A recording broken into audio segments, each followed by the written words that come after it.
दोस्त या भूत, ये बात उस समय की है जब मैं अपने गांव जा रहा था।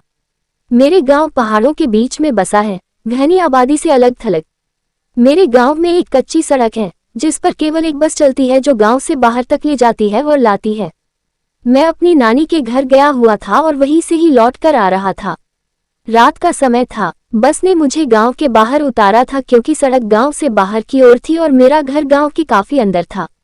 पर इससे मुझे कोई फर्क नहीं पड़ता क्योंकि पहले भी मैं बहुत सी बार सफर कर चुका हूं। पर इस बार मैं काफी देर रात गांव में पहुंचा था। मैंने अपना सामान उतारा और उसे उठाकर अपने घर की तरफ बढ़ा। उस समय रात के लगभग 12:30 बजे थे और जैसा कि आप जानते हो गांव में लोग जल्दी ही सो जाया करते हैं, तो वैसा ही था। पूरा गांव सुनसान पड़ा था। ऐसा लग रहा था मानो जैसे गांव नहीं कोई जंगल में आ गया हूं। मुझे अब थोड़ा डर लगने लगा। मैं बस भगवान से प्रार्थना कर रहा था कि जल्दी से घर पहुंच जाऊं, पर मेरा घर थोड़ा दूर था। लेकिन थोड़ी देर बाद मुझे मेरा दोस्त सोमधर मिला। उसने मुझे दूर से इशारा किया। मैं ये सोच रहा था कि इतनी रात में ये यहाँ क्या कर रहा है, पर खैर छोड़ो, मैं तो बड़ा खुश था कि कम से कम मुझे कोई साथी तो मिल गया। अब मेरा डर कम हो गया है क्योंकि इस सन्नाटे में चुप्पी तोड़ने के लिए कोई तो है मेरे साथ। उसने मेरे पास आके मेरा बैग उठाया और मेरे आगे आगे चलने लगा।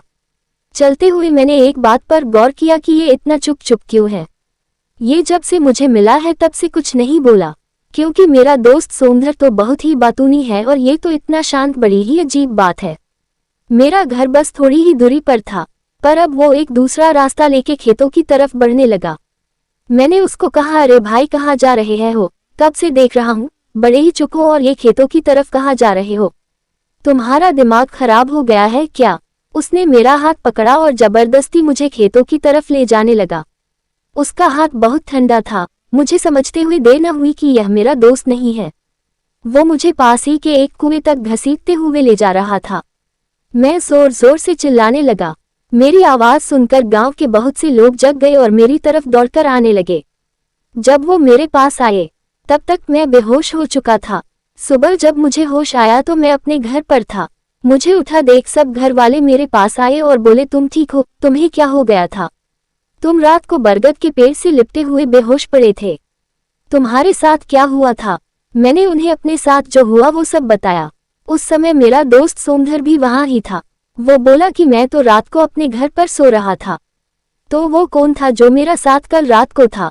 मैं ऐसा सोचा और सब की तरफ देखने लगा। सो आई होप गाइज आपको ये हॉरर स्टोरी अच्छी लगी होगी।